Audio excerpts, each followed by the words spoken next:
Interesting. But my real question had to do with, I know nothing about Augustine, of course, but when he began, you talked about his interpretation or his translation / interpretation of the creation story. Was he aware, do you think, or do you know, that in fact there are two creation stories in Genesis, sort of conflated, that the Adam and Eve story is a different story with a different historical and geographic background? Oh, yeah, I must have been aware of that. Yeah. Then I'm curious, what did he say about that the Adam and Eve story? Basically, nothing in the Confessions. Oh.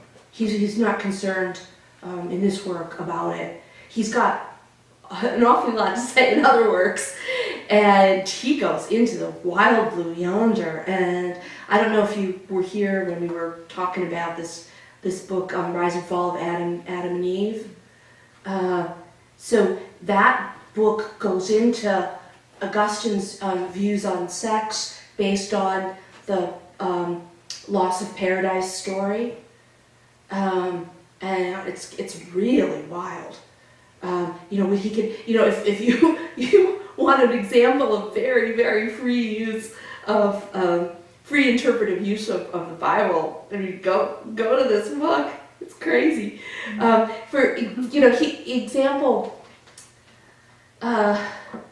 Augustine was troubled by his sexuality, by his sex drive, which appears to have been pretty strong, and what was really disturbing for him was its involuntary nature. And this was a strange and maybe unique thing in Roman thought. It wasn't something that tended to trouble, traditional Romans. And it didn't, I think, even trouble any of the church fathers to the same degree, though there was this cult of celibacy that made life really difficult for some of them. But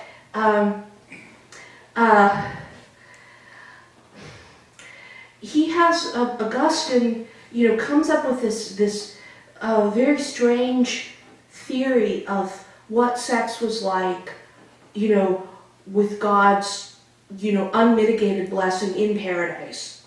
So you've got that in the story. Yes, Adam and Eve, they had sex. And this was, in obedience to God, and part of his plan.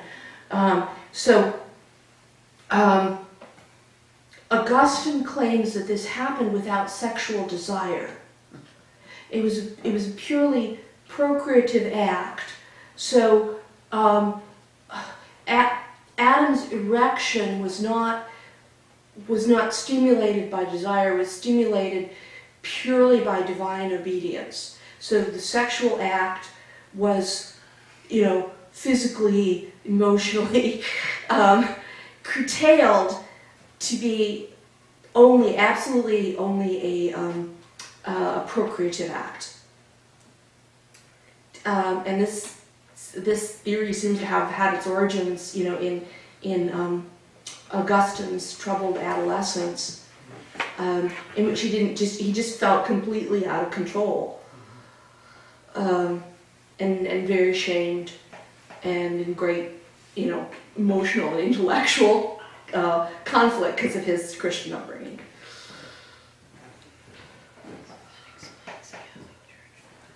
So a troubled adolescent has inflicted that troubled adolescence on generations. You said it, yeah. Of others. Yeah. I'm going to preamp for a second because I want to follow up a little bit on the slave. Yeah. So don't we have, there are instances, if I recall correctly, where Paul also says that being completely, the only complete freedom is complete and utter submission to God's will. Mm-hmm. And so it's the human will that is rebelling on a fairly regular basis, that is being seduced back into obedience by the master. Is that what I'm hearing? Paul? Augustine or Paul? Well, Augustine as well, but I think, did not Paul say that only real submission is real freedom, that paradox of... Yeah, but I think you've got a completely different set of imagery there. Yeah, can you talk about my confusion? Yes, Thanks. he talks about, Paul actually uses a different verb or pseudo-Paul, because it's not Paul who's writing in the pastoral books and talking about how you treat your slaves and your children. That's a different verb than is used when in Romans 8 he talks about obeying the authorities, civil authorities set over you, and that I believe is the only. That is also the verb that is applied. I would have to check every instance, but I think that is the verb that's applied to obedience to God. And it's a very special verb. It's the verb of a citizen's obedience to particularly military leadership, which was, and service in the army was difficult, but very prestigious. It was selective. You didn't have any draft. You hadn't had any draft for a very long time. This was an elite profession, and you obeyed because of all the privileges that you had and the other privileges you were going to get. And it was a very proud thing to do, to be an orderly soldier. So this is Paul you're describing? This is Paul I'm describing. So I do not think the slave of God metaphor really prevails in Paul. Again, I'd have to look. You do get that in the Gospels. There's that verse about we are worthless slaves, we have only done what we were ordered. And I'd have to look at that version of the word order and see which one it is. But no, Paul, I don't think Paul is into the slave metaphor to any great degree. But Augustine is. Augustine totally is, yeah.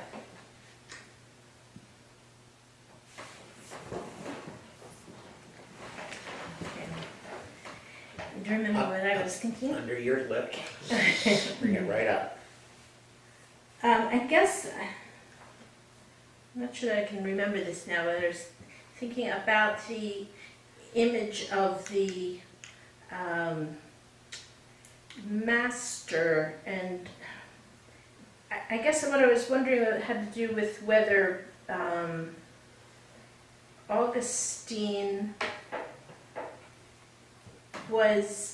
he wasn't using Jesus's imagery in his descriptions. It just seemed to me that it was much more a psychological issue he had that with God, rather than a sense of love for God and obedience in the sense of it being drawn out of love.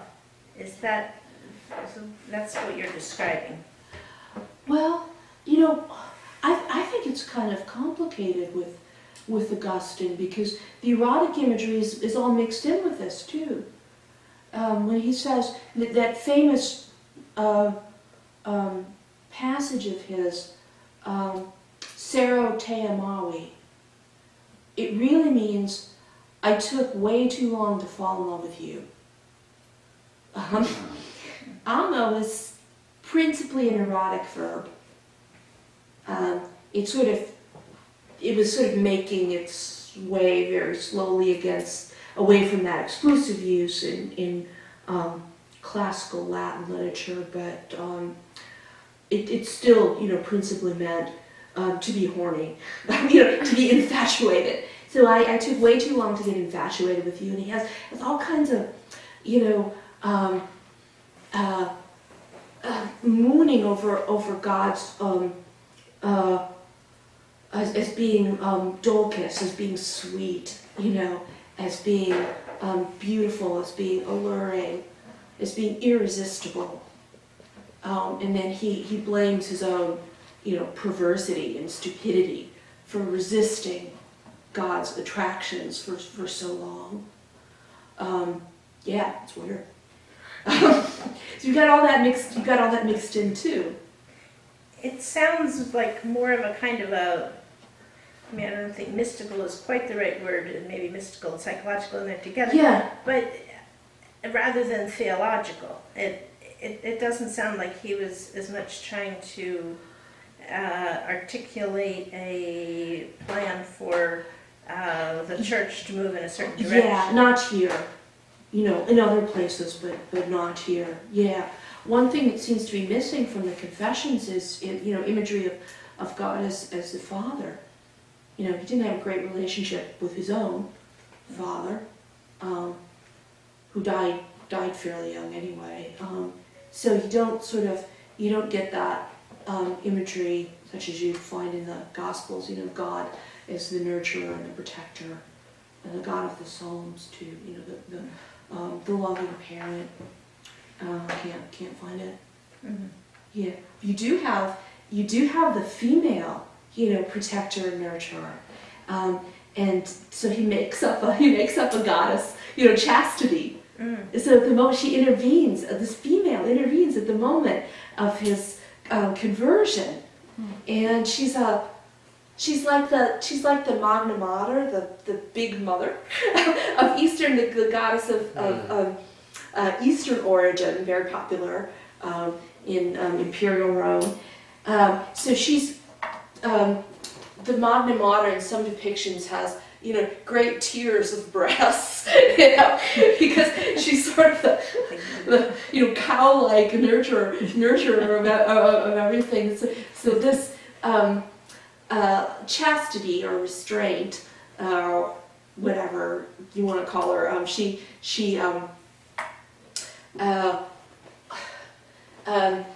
is a fertile mother, though she is of course chaste. She has no sexual experience, but she's just got in her arms, all of these children that she has born, who are celibate.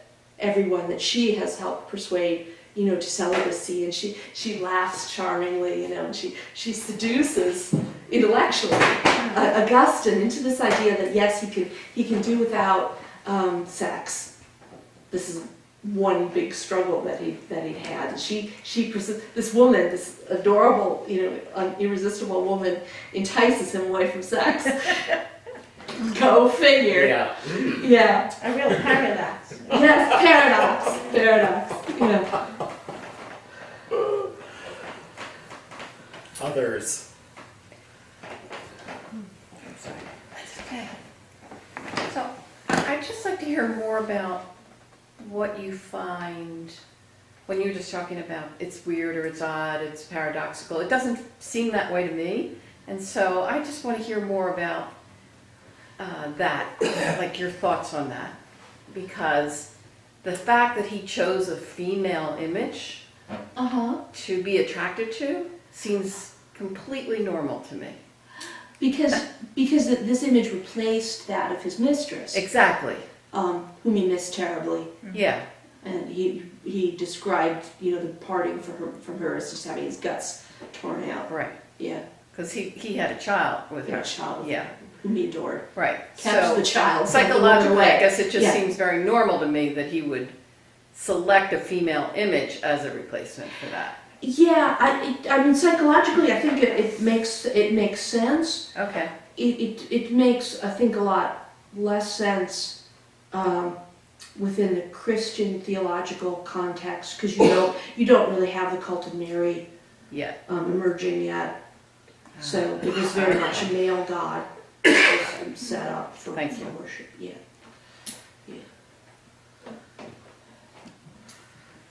So how do we get chastity as a virtue? So is he one of the earlier proponents of this as a... No.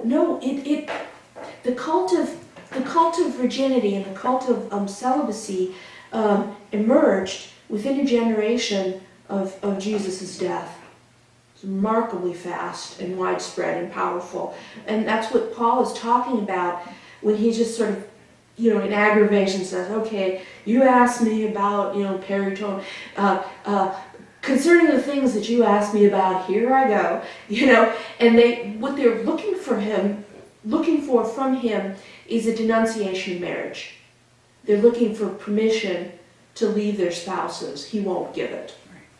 Because he doesn't want, that kind of social disorder, and he doesn't want that kind of, he doesn't want all the trouble that would cause him, with the pagan authorities. And he's Jewish, and he doesn't really, he doesn't jive with this at all. He's Why? Jewish? Who's? Paul. Oh, Paul. We're back to Paul. Sorry.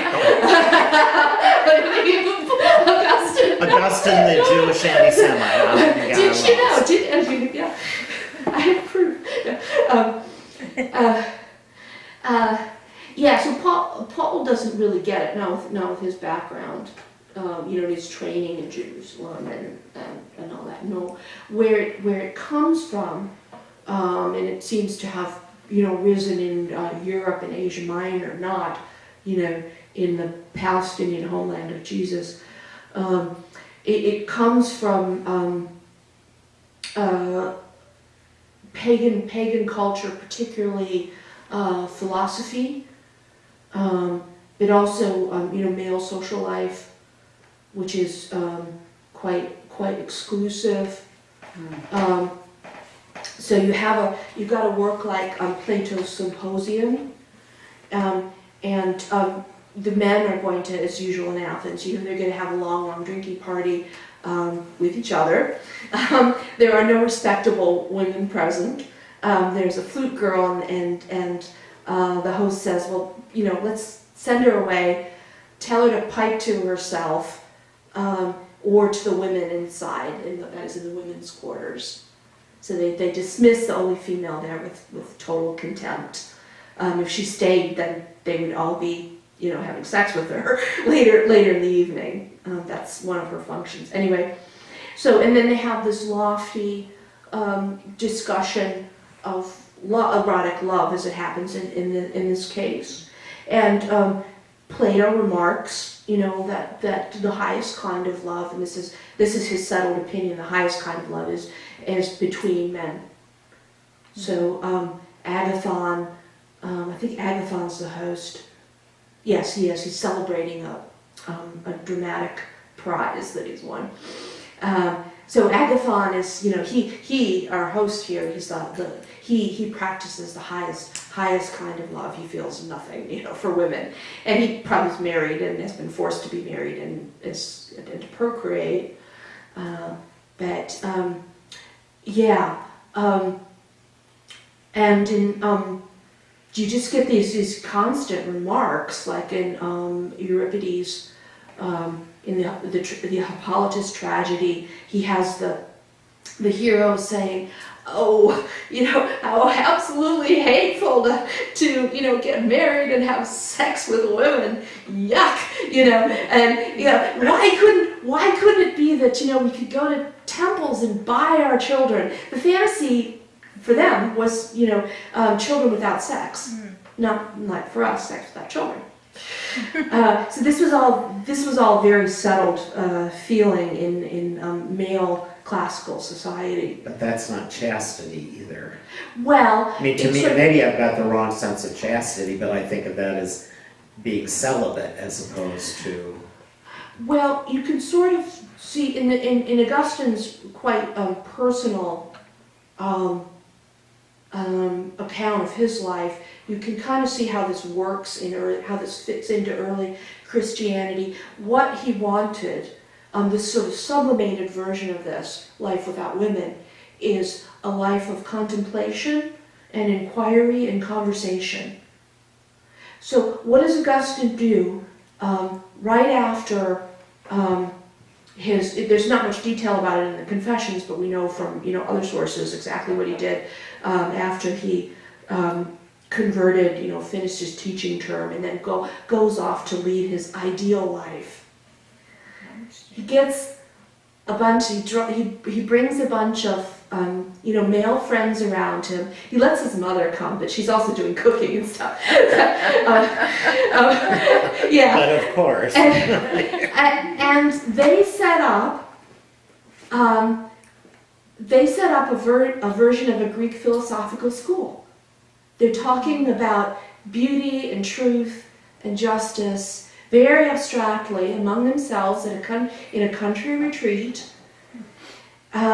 So this is a life without work, without worry, without all the hassle that a family's going to mean, without all the duties that you have when you marry and you become part of this big clan structure and you pursue your public career and stuff. He left all that. That was all, given up instantly. He was almost about to take that route, and no, he didn't want that route, because the life of he felt, and this was a common feeling, that the life of the mind, contemplative withdrawal, and leisure was the way to live. And he'd been working very hard, as a teacher and a publicly paid orator. And pastor, you said he worked on. Well, no, he went. Here's ironically what happens to him. So he had no intention ever of becoming a clergyman, let alone a bishop, and let alone the clergyman who held the church together more than any other person of his time, through barbarian invasions, through everything that was going to tear the church apart, and through heresies, through this crumbling of the church's structure and ideology. He sort of stood like a rock against that. He was a tremendous worker, just very, very dedicated. The way he ended up there was pretty much by force. So he decided that he's going to be a contemplative. So he's in Italy when the conversion happens. So he gathers his male friends around him, also Christians, young men mostly, and he's got his mother there too, and his son, his teenage son.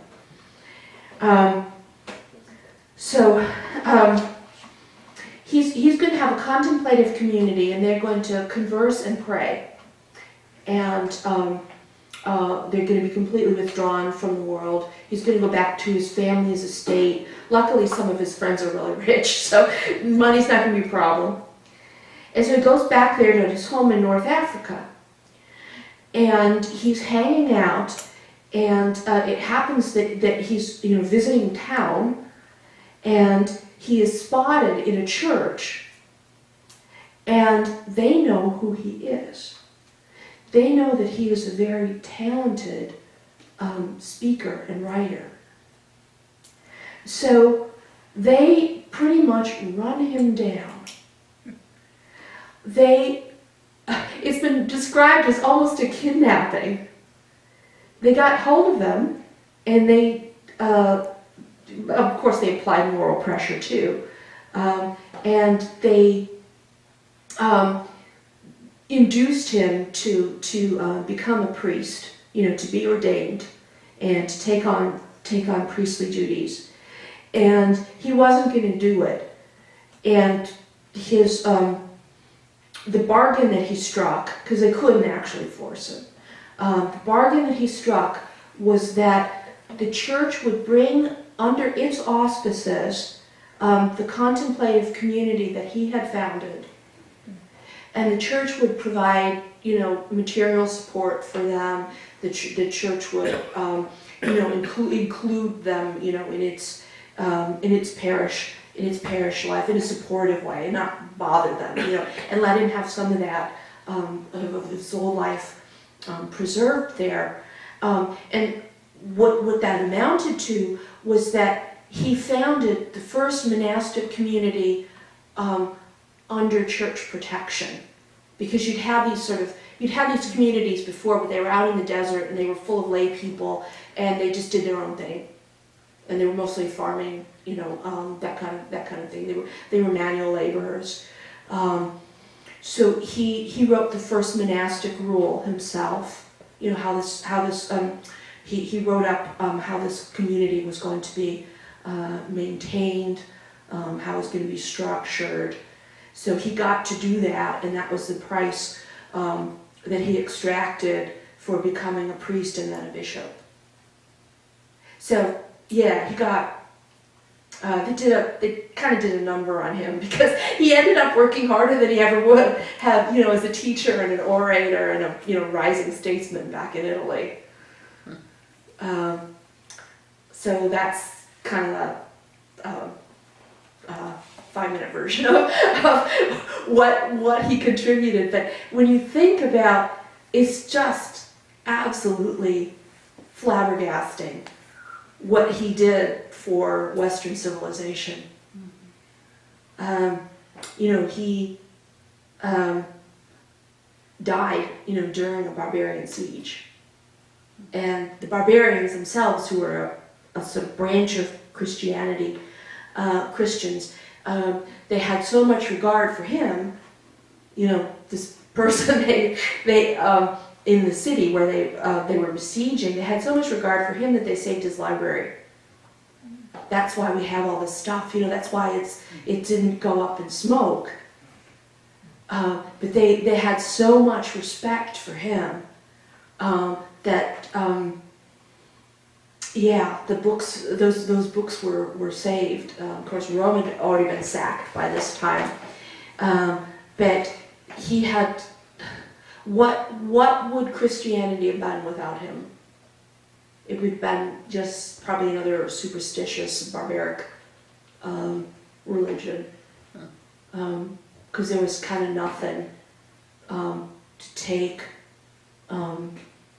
the Bible, and its interpretation through, and take this, idea of a popular church, community-centered church, as the foundation, foundation of the human community. That's what it was, all through the dark ages and into the Middle Ages.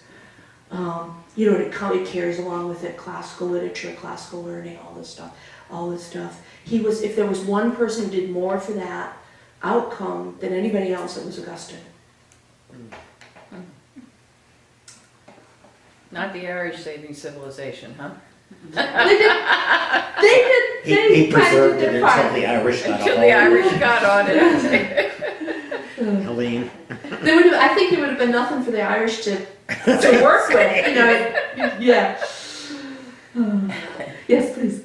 I'm still working on the sense of ecstasy that I picture him having when he read these texts.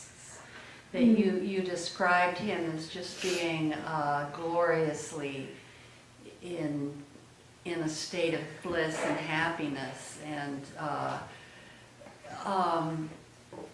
I can identify with that sense of very deep elation and joy.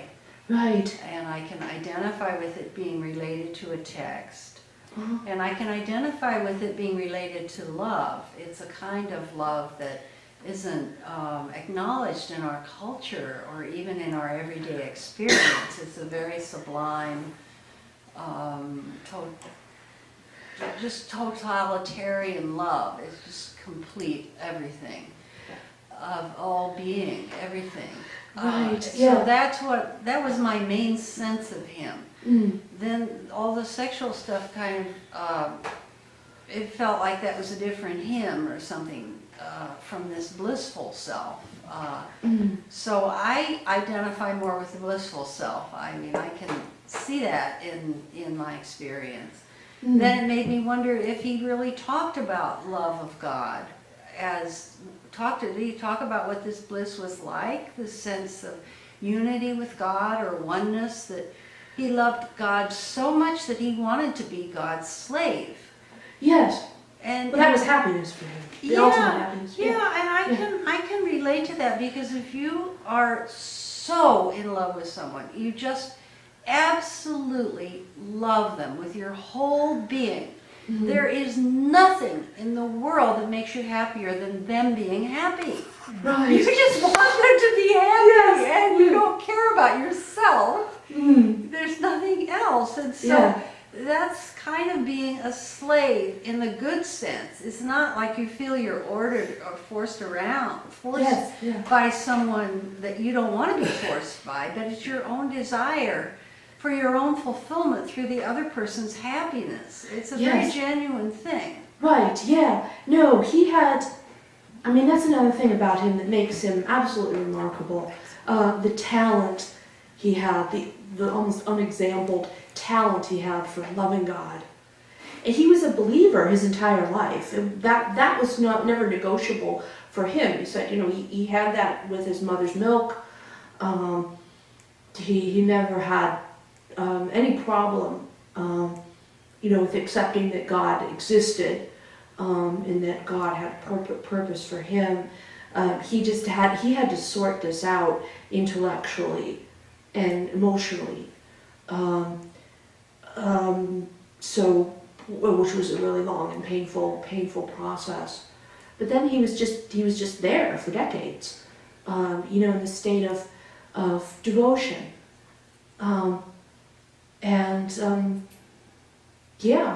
can see exactly what you're saying. This is,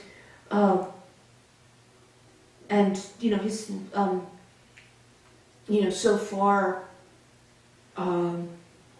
so much more remarkable than ordinary people, who fall in love and are in this exalted state, maybe for a year, maybe for a little longer, and then you come out of it because it's just too unusual and too much of a strain to stay there. But no, he just stayed there. So he was a personality like, say, Saint Francis, just an untiring devotee, or Saint Teresa, somebody who had just this incredible talent for loving God. Yes.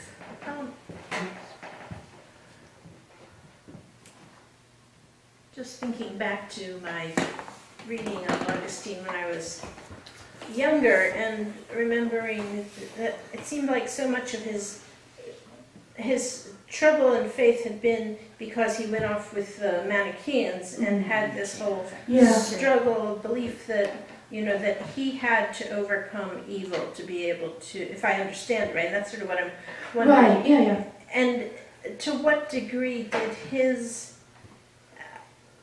recognition that he didn't have to do anything, that when he let go of the Manichaean approach and when he had that moment of discovering that God's love was enough to save him, that then was communicated on into the church in the ages to come. Is that right? Yeah, and this was I think key to the survival of the church, that he was such a brilliant polemicist, not only against Manichaeans but against other strains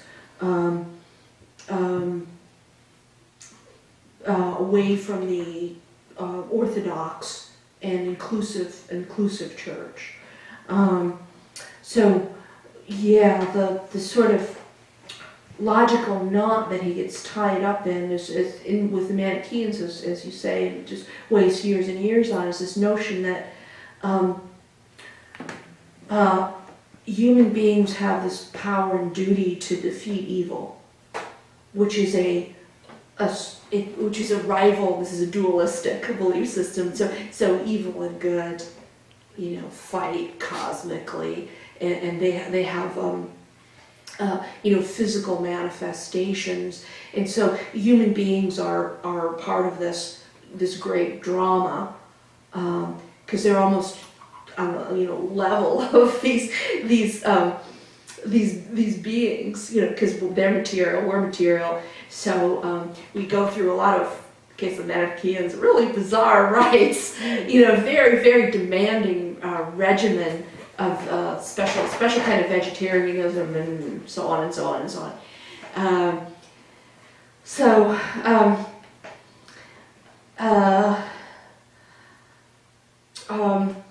Yeah, he gets past that by the realization that evil is non-existence.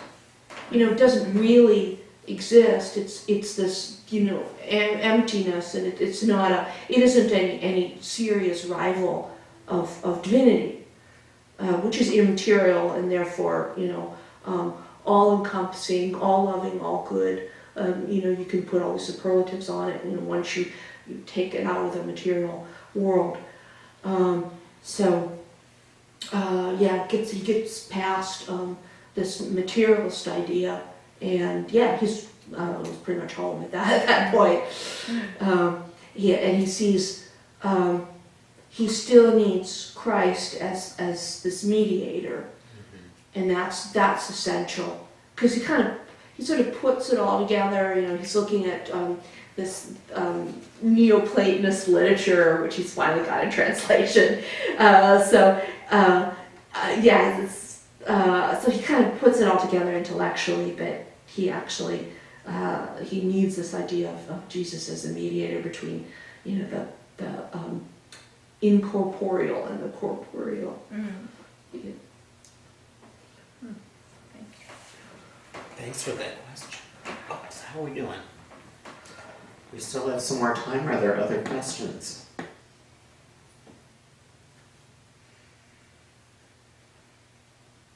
Have I finally worn them out? You haven't worn it.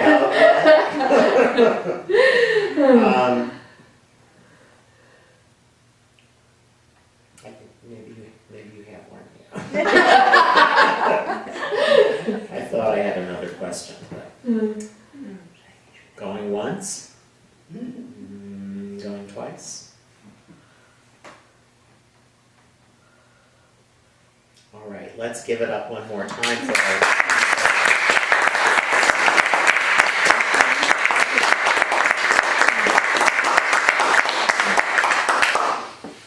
Thank you so much. You're welcome.